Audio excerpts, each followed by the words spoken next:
kami ng kamatis at corned beef. Ayan.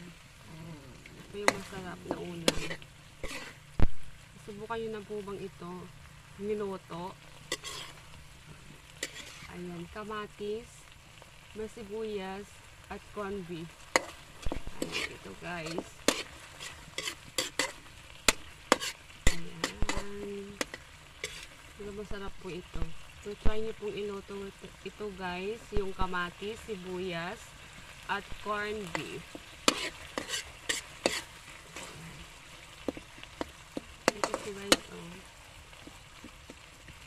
Ayan. Nilagyan ng bawang.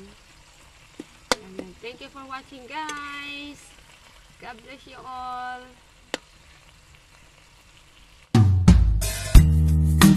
Deep in the shadows, I know it's hard.